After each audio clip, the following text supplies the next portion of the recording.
informativo. El arzobispo de Santiago de Chile, Ricardo Ezzati, imputado en la investigación por presunto encubrimiento de casos de abuso sexual, se presentó esta mañana ante la justicia, pero se acogió a su derecho para no declarar.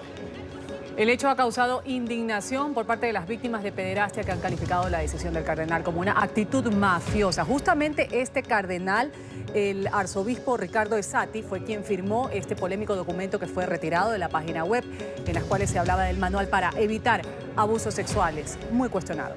NTN 24 está en el lugar de la noticia. Enseguida las reacciones a esta información. Muy buenas tardes, así iniciamos esta emisión en el informativo de NTN 24, el canal de las Américas. Ruth del Salto, Carlos Alberto Figueroa los acompañamos. Ruth. Carlos, una buena tarde para ti, una buena tarde. Bienvenidos todos a esta actualización de las noticias internacionales. Empezamos. Secuestraron a un niño de 5 años en la frontera entre Colombia y Venezuela. Es hijo de un alcalde local. Las autoridades buscan a hombres armados que se lo llevaron. La Comisión Interamericana de Derechos Humanos adelanta sesión privada de avance en la investigación del asesinato de los 3 periodistas del diario El Comercio del Ecuador. Allí fueron reafirmados los compromisos de las autoridades colombo-ecuatorianas para avanzar y no dejar caer este caso en la impunidad. El Servicio de Impuestos del Estado de Nueva York estudia la posibilidad de investigar a Donald Trump tras un informe del diario The New York Times que destapó supuestos fraudes fiscales del presidente y su familia. La Casa Blanca lo niega. En Argentina, el juez federal Julián Ercolini llamó a juicio oral a la exmandataria Cristina Fernández de Kirchner en la causa Los Sauces, donde está señalada como presunta jefa de una asociación ilícita que se encargaba de lavar dinero. Toda la información en NTN 24. La naturaleza se ensaña con Indonesia. 2 terremotos y un tsunami ocurrieron y ahora se ha sumado la erupción de este volcán.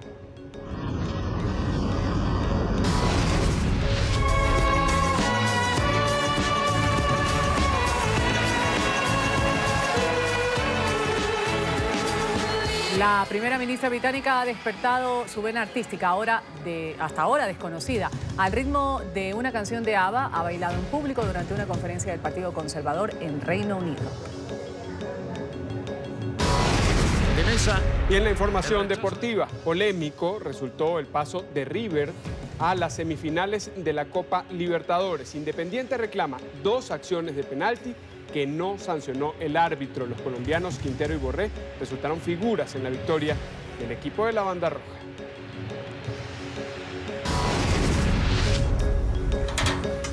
Sorpresa en un contenedor de basura. Esto fue lo que encontró un grupo de bomberos que atendió una emergencia en Nevada, Estados Unidos. Comienza el informativo con Ruth del Salto y Carlos Figueroa. Último minuto. NTN 24. Mucha atención, 12:03 minutos en Colombia. Hace pocos minutos fue liberado el niño de 5 años que había sido secuestrado esta mañana en el departamento del norte de Santander, limítrofe con Venezuela. Este pequeño es hijo del alcalde de la localidad de El Carmen. Las informaciones preliminares indican que el menor fue dejado en una zona selvática por sus captores. Esto luego de haberse desplegado un fuerte operativo por parte de las autoridades que buscaban dar con su paradero. El gobernador de Norte de Santander confirmó esta noticia. Damos gracias a Dios por la liberación del niño Cristo José Contreras. Este tipo de flagelos no se pueden permitir en nuestro departamento ni en el país. Ningún niño debe ser víctima de cualquier clase de violencia y maltrato. Nuestros niños y niñas son sagrados.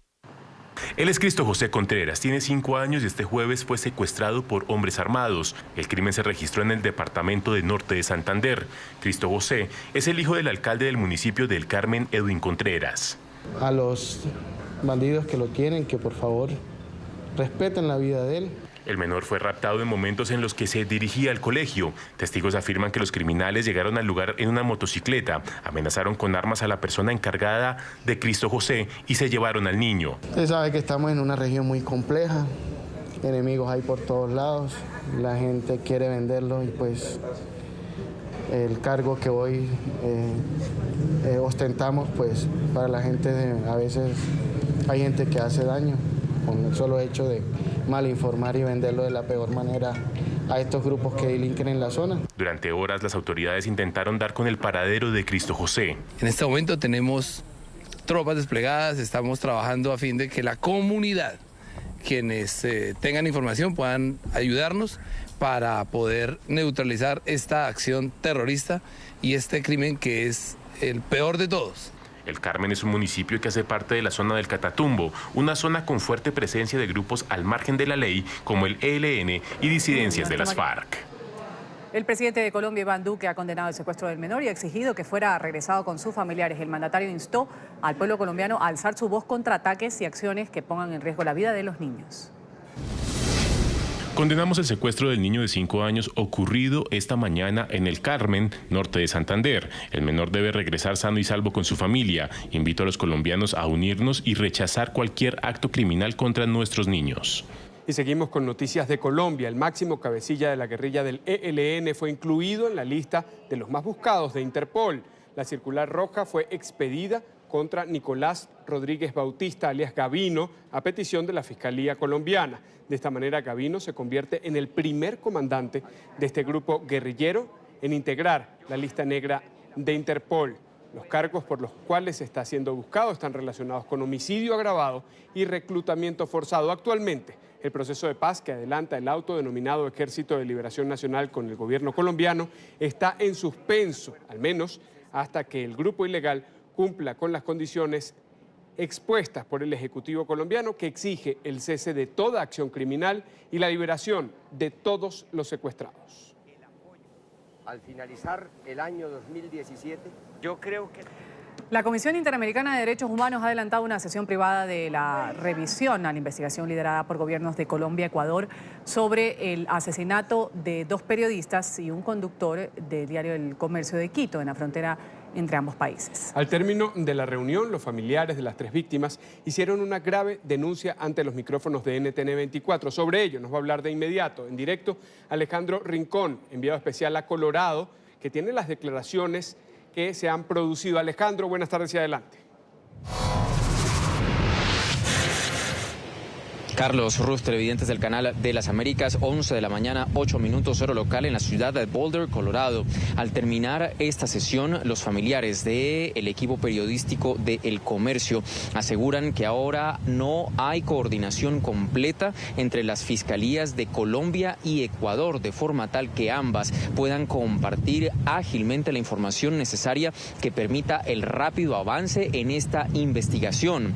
Una denuncia hecha directamente a los micrófonos de NTN 24, que estaba siguiendo atentamente esta sesión, que fue adelantada a puerta cerrada, esto por solicitud de la propia Comisión Interamericana de Derechos Humanos, que sigue atentamente este caso. De hecho, la sesión no hace parte del calendario de audiencias públicas. Sin embargo, el compromiso de la CIDH y también de los gobiernos de Colombia y de Ecuador por hacer que este proceso avance y nunca caiga en impunidad es que ha llevado a la celebración de esta sesión que, ojo, para que ustedes tengan un contexto adicional, sucede justo cuando en el transcurso del mes de septiembre representantes de la CIDH, en particular del Mecanismo Especial de Seguimiento, adelantasen ya visitas tanto a territorio ecuatoriano como colombiano para avanzar ellos también en su propio monitoreo de esta sesión. A continuación, los señalamientos hechos por los familiares del equipo periodístico El Comercio, unas declaraciones que ustedes solo verán en NTN 24. Sin embargo, sí advertimos que no existe adecuada coordinación entre las 2 fiscalías, probablemente por confusiones en los procesos, y eso nos parece grave a esta altura del equipo de seguimiento cuando estamos en la etapa intermedia.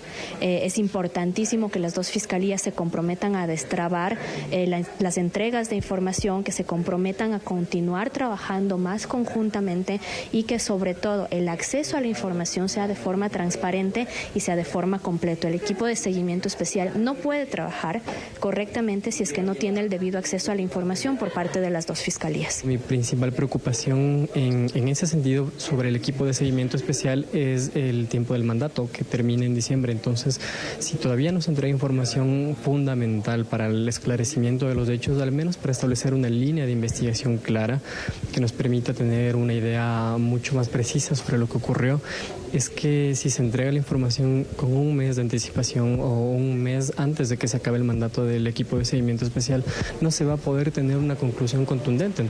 De esta última fase de declaraciones, en particular las de Cristian Segarra, ustedes no pueden dejar pasar desapercibido un argumento clave a futuro. ¿Qué va a pasar a partir del próximo mes de diciembre cuando concluya ese mandato? Si las autoridades investigativas, tanto de Colombia como de Ecuador, finalmente no logran llegar a compartir toda la información necesaria. Una preocupación que ya han dejado claras los familiares de las víctimas. Esto como un importante llamado de atención sobre este proceso. Una investigación que, por supuesto, tiene todos los ojos puestos de la comunidad internacional. Lo que tenemos para ustedes por el momento, continúen con más en el Centro Internacional de Noticias.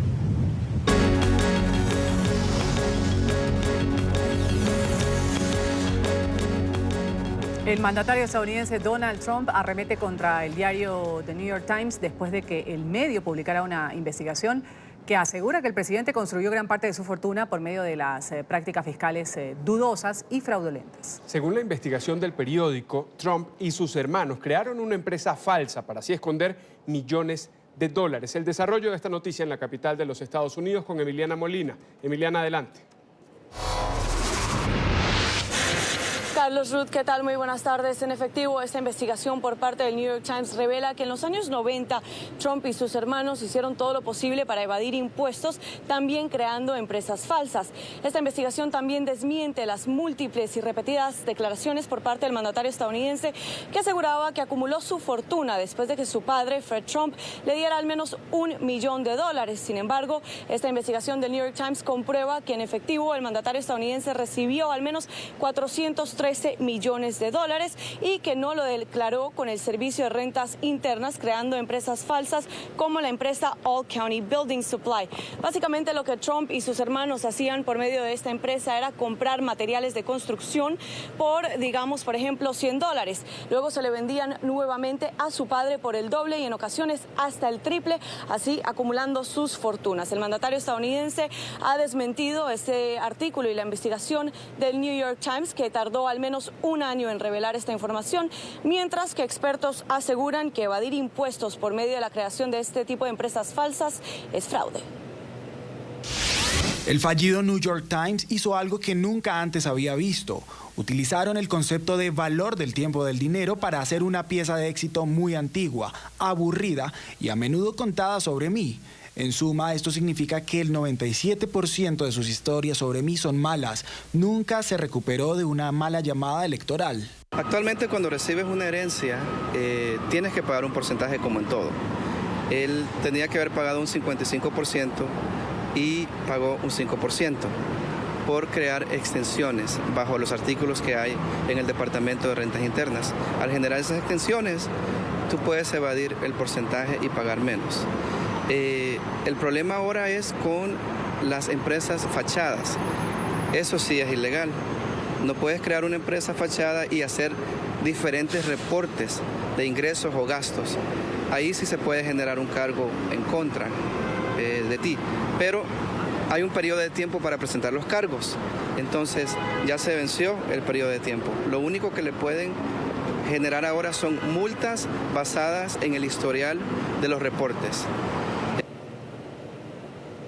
En los próximos minutos, la vocera de la Casa Blanca, Sarah Huckabee Sanders, estará dando declaraciones sobre este tema, entre otras cosas. Pero recordemos que el mandatario estadounidense Donald Trump, a diferencia de otros presidentes, es el único que se ha negado a entregar sus impuestos al público. Estamos en directo desde Washington. Emiliana Molina, regreso al Centro Internacional de Noticias. Agradecemos este reporte de Emiliana Molina. Y otro gran escándalo salpica al presidente estadounidense. Un reporte del diario The Wall Street Journal asegura que el mandatario asignó a su hijo Eric Trump la tarea de silenciar a la actriz porno Stormy Daniels, que asegura haber tenido una aventura con el magnate. De acuerdo con el reporte, Trump le dijo a su abogado, a Michael Cohen, que llevara a su hijo Eric para buscar una orden de restricción contra Daniels antes de que fuese entrevistada por un medio estadounidense. Eric finalmente habría delegado a otro abogado de la organización Trump. Michael Cohen aseguró bajo juramento que Trump le ordenó hacer el pago a 2 mujeres para silenciarlas en plena campaña para las elecciones presidenciales de 2016. Cohen se declaró culpable el 21 de agosto pasado. Sin embargo, el mandatario sigue negando haber efectuado esas transacciones y también niega haber tenido una relación íntima con Stormy Daniels. El Servicio Secreto de los Estados Unidos interceptó un sobre sospechoso que iba dirigido al presidente Donald Trump. La noticia se conoció poco después de que el Pentágono informara que había detectado en sus inmediaciones otro paquete que contenía el veneno ricina, una sustancia altamente tóxica empleada en el pasado por el grupo terrorista Al Qaeda con el objetivo de llevar a cabo ataques biológicos. Y crece el rechazo a las burlas de Donald Trump contra la mujer que acusó a su nominado a la Corte Suprema de Justicia de conducta sexual inapropiada. Legisladores demócratas e incluso algunos miembros del partido del presidente han rechazado sus comentarios. El senador Jeff Flake, republicano clave para la confirmación del juez Brett Kavanaugh, dijo a un medio local que las declaraciones de Trump estuvieron fuera de lugar. Con tono de burla, Donald Trump cuestionó este martes el testimonio de Christine Blasey Ford, la presunta víctima de Kavanaugh. Durante un mitin en Mississippi, el presidente puso en duda la versión que Ford ofreció bajo juramento ante el Comité de Justicia del Senado la semana pasada. Incluso algunos aseguran que el republicano ridiculizó las respuestas de la mujer, que asegura haber sido agredida sexualmente por el juez conservador cuando ambos eran adolescentes hace más de 30 años. Esto no debería pasarle a él, por lo que está pasando. Hace 36 años sucedió. Tomé una cerveza, tenía una cerveza, bueno, creo que fue. ¿No fue una cerveza? Oh, bien. ¿Cómo llegaste a casa? No recuerdo. ¿Cómo llegaste allí? No recuerdo. ¿Dónde está el lugar? No recuerdo. ¿Cuántos años atrás fue? No lo sé, no sé. ¿En qué vecindario estaba? No sé. ¿Dónde está la casa? No sé. Arriba, abajo, ¿dónde estaba? No sé. Pero tenía una cerveza. Eso es lo único que recuerdo. Y la vida de un hombre está hecha trizas. La vida de un hombre está destrozada. Su esposa está destrozada. Sus niños son unos hijos maravillosos. Ellos destruyen a las personas. Ellos quieren destruir a las personas. Estas son personas realmente malvadas. Último minuto. NTN 24. Vamos ahora con una noticia de Perú. La justicia ha anulado el indulto otorgado al expresidente Alberto Fujimori. Ha sido el juzgado de investigación preparatoria de la Corte Suprema de Perú, a cargo del magistrado Hugo Muñoz, quien anuló el indulto humanitario que justamente el expresidente Pedro Pablo Kuczynski otorgó en diciembre del año pasado al exmandatario Alberto Fujimori, quien ahora deberá cumplir la totalidad de su sentencia, una sentencia de 25 años por las matanzas de Barrios Altos y La Cantuta. Por medio de su cuenta en la red social de Twitter, así el Poder Judicial informaba el juez que ordenó la ubicación y captura de Alberto Fujimori a fin de que sea reingresado al establecimiento penitenciario que designe la autoridad penitenciaria. Hay reacciones en torno a esta información de último minuto. Ya se ha pronunciado el abogado del exmandatario, dijo que el expresidente Fujimori está bastante consternado con esta resolución. Ha dicho, desde el punto de vista jurídico, que este fallo es acatable, pero que es cuestionable. Vamos a ver la señal de la televisión local en Perú, la televisión pública, a propósito de esta noticia de último minuto. Es TV Perú. Señalando una especie de que la Corte no era la directamente involucrada a resolver el tema, sino las Cortes internas del Perú, pero dejó una serie de criterios de razonamiento señalando por qué es incompatible los delitos de lesa humanidad con la Convención Americana y el hecho de que ya se había pronunciado en los casos de amnistía y por consecuencia podría pronunciarse en los casos de indulto por delitos de lesa humanidad que eran incompatibles con la Convención Americana. Lo cual es bastante preocupante porque habla por lo menos de no acogerse a la ley o desconocer todo el sistema legal. ¿En qué sentido? Cuando se otorga el indulto, finalmente se habla también de la legalidad y los plazos, y se hablaba de un fallo a favor, un 4, cuando ya se había finalmente, o no se presentó el 11 de diciembre. Claro, pero lo importante, esos son elementos accesorios. Lo importante es que el juez instructor, en este caso el vocal supremo de investigación preparatoria, que tiene en su cargo el control del cumplimiento de la condena de Fujimori, ha determinado que el indulto dado al presidente Fujimori no es compatible con la Convención Americana de Derechos Humanos dentro de los parámetros que la Corte Interamericana había ya desarrollado, y entonces lo inaplica en lo que se llama ahora un control de convencionalidad, que es como un control difuso, pero que en vez de enfrentar una ley con la Constitución, enfrenta un acto, un hecho, una norma de la Convención Americana de Derechos Humanos. Muy bien, doctor Quiroga, por favor le pedimos unos segundos, las reacciones continúan desde el Congreso.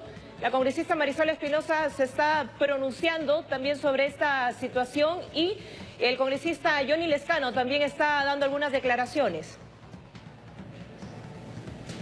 Que todavía ha sido una componenda entre el señor Kuczynski y el señor Kenji Fujimori, y eso desencadenó, obviamente hay irresponsabilidad, porque si no lo hubieran grabado a los Avengers no se hubiera conocido eso y quizás hubiera habido mayor discusión. Ha pesado terriblemente, porque dijeron, esta es una componenda, aquí no se ha analizado nada del estado de salud, absolutamente nada, y aquí hay una componenda y lamentablemente se puso en evidencia que era una cuestión. Pero eso... transparente, digamos. Pero eso ha dicho la Corte Suprema, que no se analiza la parte de salud del señor Fujimori, Alberto Fujimori, que solamente ha sido un arreglo político, y eso se puso en evidencia por mismos parlamentarios de Fuerza Popular. Muy bien, doctor Quiroga. Bueno, seguimos recibiendo las opiniones de los parlamentarios. El mando es que se continúe con la ejecución de la sentencia en los que fue impuesta, digamos, de manera inicial, es decir, se retoma nada más el curso en prisión para cumplir la pena. Así es, la pena fue concedida a 25 años, había cumplido aproximadamente 12 años, le quedarían 13, y ya se liberaron los oficios de detención y captura para ser reingresado a prisión y continúe el cumplimiento de la pena hasta llegar a los 25 años. Muy bien. Gracias, doctor Aníbal Quiroga, por esta comunicación. Claro, entonces, el panorama y la decisión de la Corte Suprema. La congresista Indira Wilca se ha pronunciado también en las redes sociales y dice, siempre lo dijimos, ese indulto fue un ilegal arreglo entre Fujimori y PPK. Así lo ratifica el Poder Judicial. Fujimori debe cumplir su sentencia hasta el 2032. Dice, un abrazo a todas las familias que desde la noche del 24 de diciembre salieron a acompañarse exigiendo justicia. Lo que mencionábamos también, las reacciones de la congresista Marisol Espinosa desde el Congreso. Bueno, acabamos de ver la sentencia, Alianza para el Progreso siempre respetuoso de la institucionalidad. Y lamentablemente nosotros alertamos y advertimos sobre la forma como se había entregado el indulto, ¿no? La forma de que no existían los informes médicos necesarios. Reacciones que se dan alrededor de esta noticia que ha dado a conocerse desde Perú. El Juzgado de Investigación Preparatoria de la Corte Suprema ha anulado el indulto humanitario a Alberto Fujimori, este indulto que el expresidente Pedro Pablo Kuczynski otorgó en diciembre del año pasado. Por medio de su cuenta en la red social Twitter, el Poder Judicial informaba de esta manera, como lo vemos en pantalla, Juzgado de Investigación Preparatoria de la Corte Suprema, a cargo del magistrado Hugo Núñez Yulca, declaró fundado el pedido de la parte civil de no aplicación del indulto humanitario en favor de Alberto Fujimori. Y también pues reiteran que el juez ya ha girado las órdenes de ubicación y captura contra el expresidente Fujimori a fin de que sea reingresado inmediatamente al establecimiento penitenciario que designe la autoridad. Una información en desarrollo, sobre ella iremos por supuesto en nuestros próximos espacios informativos. El debate se abrirá en la parte política y jurídica en territorio peruano. De pronto continuamos. La expresidenta de Argentina, Cristina Fernández, va a enfrentar un nuevo juicio oral por corrupción. Un juez determinó que la ex jefa de Estado y sus hijos deben enfrentar un procedimiento por lavado de dinero en la causa denominada Los Sauces. La familia Kirchner está acusada de liderar una asociación ilícita que cobraba dádivas de contratistas del Estado a través de alquileres simulados de propiedades. Federico Juanto tiene la información a esta hora. Federico.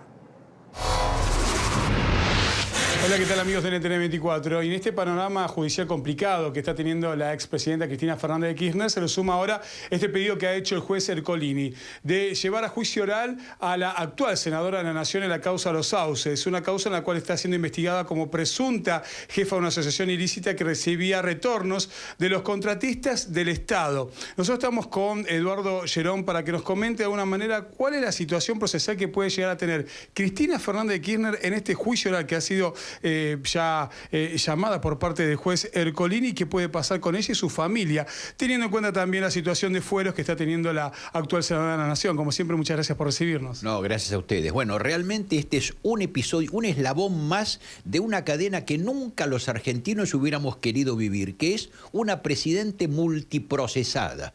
Realmente, y todo por delitos de corrupción, por delitos vinculados a la tenencia ilegal de dinero. En este caso, la expresidenta había formado una sociedad para poder administrar fraudulentamente dineros que ella sacaba de lo que se llama un lavado de dinero, que es decir, hacían figurar como que se alquilaban habitaciones de hoteles que en realidad no estaban alquilados para entonces de esa manera ingresar dinero blanco. Bueno, esto ha sido descubierto. Esto ha sido de alguna manera puesto a la luz por otro juez que no ha sido el que la procesó en otras causas, y ahora termina no solo la expresidente, sino sus dos hijos que colaboraron en la maniobra, su hermana, su sobrina, Romina Mercado, su cuñada, la hermana del expresidente, y también empresarios, todos procesados en esta maniobra como integrantes de una asociación ilícita. Tengo que decir que quienes están acusados, su hijo y su hija, por un lado Máximo Kirchner está como presunto organizador de esta asociación ilícita, y por parte de Florencia sería miembro de esta empresa que recibía, como bien decía recién el abogado Eduardo Gerón, recibía retornos de los contratistas del Estado. De alguna manera era el vuelto de haberle permitido dar obras públicas, y en ese caso recibía un dinero por parte de estos empresarios que están detenidos. Me refiero a Lázaro Báez y Cristóbal López. Desde Buenos Aires, esta es toda la información. Continuamos con ustedes en el Centro Internacional de Noticias. Hasta luego. Muchísimas gracias, Federico. Hacemos la primera pausa en el informativo y al volver, el arzobispo de Santiago de Chile se ha negado a declarar sobre el supuesto encubrimiento de abusos sexuales a menores por parte de sacerdotes. Con esto y más volvemos, quédense allí. Ya regresamos con el informativo.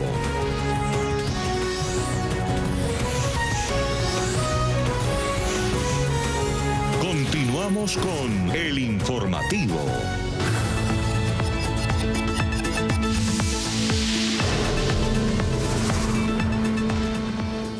En Chile, el arzobispo de Santiago, Ricardo Esati, ha comparecido ante la justicia como imputado por encubrimiento en una investigación por casos de abuso sexual. El religioso no declaró, y esto porque se ha acogido a un derecho de guardar silencio ante la Fiscalía Regional de O'Higgins, hecho que fue calificado por las víctimas de pederastia como una actitud mafiosa. Nuestro periodista Juan Pablo Monsalve en Santiago tiene la información. Juan Pablo, adelante. Hola, ¿qué tal televidentes de NTN 24? Pues una jornada agitada se ha vivido en la ciudad de Rancagua, donde está basada la Fiscalía Regional de O'Higgins. Fue hasta este lugar donde debió comparecer el cardenal Ricardo Esati, arzobispo de Santiago de Chile, en medio de estas investigaciones que viene adelantando el Ministerio Público por casos de abuso sexual al interior de la Iglesia Católica chilena. Fue precisamente Hugo Rivera, el abogado del religioso, el encargado de confirmar que Esati decidió guardar silencio. Para mí sería muy importante que la audiencia se llevara a cabo lo más pronto posible. Estamos agilizando para que se envíe de la forma más rápida los antecedentes al 13º Juzgado de Garantía de Santiago. Ahí vamos a discutir con público, en publicidad, porque no tenemos nada que ocultar. Y por ahora, el señor cardenal no declaró, Desde la red de sobrevivientes de abuso sexual al interior de la Iglesia Católica lanzaron duras críticas contra el cardenal Ricardo Ezzati y aseguran que su actitud evidencia una actitud mafiosa. Sí esconde una cierta cobardía de no querer hablar y no querer hacerse cargo de su postura de encubrimiento sistemática en Chile. La alta jerarquía de la Iglesia Católica en Chile ha tenido una actitud mafiosa, ha tenido una actitud de encubrir y encubrir delitos. Y si bien en Chile el delito de encubrimiento tiene penas menores, está tipificado como delito en la ley chilena. Desde el Ministerio Público han señalado que continúan avanzando en las investigaciones de los casos de abuso sexual al interior de la Iglesia Católica chilena. La defensa de Monseñor Ricardo Ezzati había pedido precisamente que se suspendiera esta causa en la que se encuentra involucrado el religioso. Esta es la información que podemos entregarles a esta hora desde Santiago de Chile. Continúen ustedes con más en nuestro Centro Internacional de Noticias. Buenas tardes, Juan Pablo. Muchísimas gracias. Faltan 4 días para las elecciones presidenciales en Brasil y el ultraconservador Jair Bolsonaro sigue liderando la intención de voto. Se siguen conociendo los resultados de estudios de opinión. Un nuevo sondeo publicado en las últimas horas indica que Bolsonaro se posiciona en el primer lugar de las preferencias con el 32% del respaldo popular, por delante del socialista Fernando Haddad, que por primera vez aparece estancado con el 21%. Haddad, recordemos, fue el escogido por el propio expresidente Luis Ignacio Lula da Silva, quien se encuentra preso por corrupción, para que lo sustituyera en esta contienda para la cual fue inhabilitado y ahora va a representar al izquierdista Partido de los Trabajadores. Según las encuestas, como ningún candidato va a conseguir el domingo más de la mitad de los votos, Bolsonaro y Haddad se medirían en una segunda vuelta el 28 de octubre próximo. En ese balotaje aparecen técnicamente empatados en el registro de intención de voto. Y el favorito, Jair Bolsonaro, afirmó hoy que Brasil no merece ser gobernado desde la prisión. Esto en una clara referencia al encarcelado presidente Luis Ignacio Lula da Silva, condenado a 12 años de prisión. En redes sociales él ha asegurado que los que llamó ahijados políticos del exmandatario guardan la misma esencia que, según él, ha destruido al gigante suramericano. Bolsonaro también recordó los escándalos de corrupción en los gobiernos del Partido de los Trabajadores, principalmente el destapado por la llamada Operación Lavallato, que descubrió gigantescos desvíos de dinero en la petrolera estatal Petrobras. En Estados Unidos, cada minuto, 20 personas son abusadas físicamente por su pareja. Octubre justamente es el mes de la conciencia sobre la violencia doméstica y en Miami la policía de la ciudad realiza una marcha para hacer un llamado a la prevención de este tipo de delito. Paola Serna, periodista de NTN 24 en Florida, tiene el reporte hasta ahora. Paola. Hola, ¿qué tal? Muy buenas tardes. Les comento que en Estados Unidos anualmente cerca de 12 millones de personas son víctimas de violencia doméstica. Es por eso que el día de hoy la policía de la ciudad de Miami ha conmemorado este día por tercera ocasión para hacer un llamado a las víctimas a que se atrevan a denunciar y a tener en cuenta que la violencia doméstica incluye varios tipos de abusos, incluye el abuso físico, el abuso también mental y también psicológico, y es por eso de gran relevancia que las personas se animen a denunciar.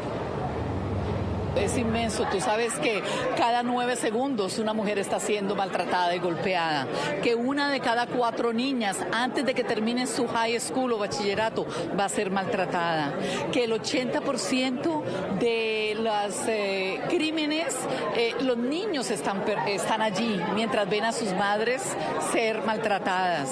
Entonces es un flagelo inmenso y tenemos que empezar como comunidad a seguir hablando de él, no solamente en octubre, sino en involucrarnos todos para decir no. Estamos acá porque lo que queremos hacer es ayudar, romper el silencio para las víctimas de violencia doméstica. En este país, 1 en 3 mujeres y 1 en 4 hombres son víctimas de violencia doméstica, y en un país como nuestro país, eso no se debe permitir. Por eso estamos aquí juntos hoy, para señalar que apoyamos a las personas que quieren hablar sobre esa violencia, para hacer todo posible para parar esa violencia. Hombres, mujeres, niños, son muchos que sufren y no es justo. Las líneas de atención a violencia doméstica reportan que diariamente se registran cerca de 20.000 llamadas de personas que dicen ser abusadas y que se han visto afectados por este delito. En la información desde Miami, soy Paola Serna. Continúen con más desde nuestros estudios centrales. Buenas tardes. Buenas tardes para usted, Paola. Muchísimas gracias. Y atrapados en la basura. Van a ver la imagen. No fue uno ni dos, sino tres las crías de osos que fueron liberadas en Nevada, Estados Unidos. Habían quedado encerradas en ese contenedor de basura durante varias horas. Las autoridades acudieron a su rescate luego de escuchar ruidos extraños. Finalmente, estos tiernos animales lograron volver a su hábitat junto a su madre. Cacha.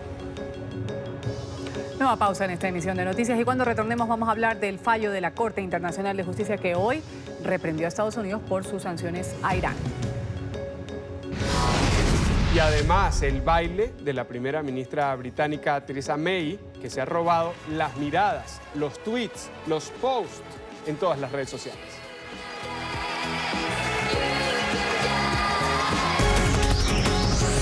Ya regresamos con el informativo.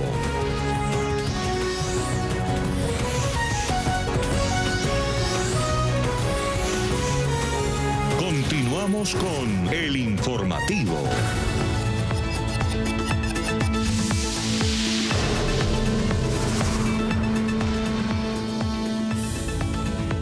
Gracias por continuar con nosotros. Hoy la Corte Internacional de Justicia ha ordenado al gobierno de los Estados Unidos suspender parte de las sanciones que ha impuesto la administración de Donald Trump al régimen de Irán. El tribunal falló por unanimidad que Washington debe frenar las medidas que perjudiquen el comercio de medicinas, de alimentos y de productos agrícolas, así como bienes relacionados con la seguridad de la población civil.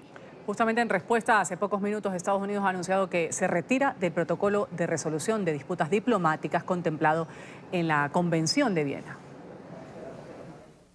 La Corte Internacional de Justicia ordenó el miércoles a Estados Unidos poner fin a las sanciones contra Irán sobre bienes con fines humanitarios.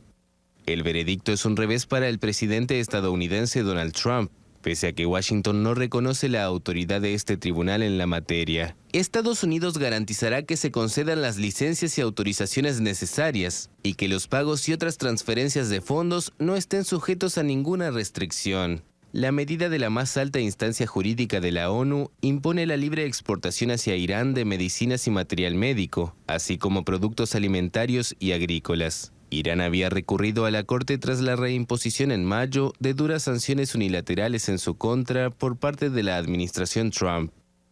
Estas incluyen el bloqueo de transacciones financieras y de las importaciones de materias primas, y según el mandatario, buscan intensificar la presión sobre el régimen iraní para que éste cambie de comportamiento, principalmente en lo que atañe a su programa balístico. Teherán se congratuló tras el dictamen e indicó que es una nueva señal que confirma claramente que la República Islámica de Irán está en su derecho. La naturaleza parece ensañarse con Indonesia. Luego de los terremotos y el posterior tsunami, ahora hay un volcán en erupción, lo que aviva el temor a una nueva catástrofe. Esto es así. Mientras tanto, las autoridades en Indonesia ya han elevado la cifra de fallecidos tras este sismo y maremoto a 1.407. Esto sucedido en la isla de Celebes. El gobierno cree que el número de víctimas mortales va a seguir aumentando a medida que se accedan a estas zonas devastadas. Esta es la panorámica que ahora muestra Palu, la región más afectada por el terremoto y el tsunami que sacudió a Indonesia el pasado viernes.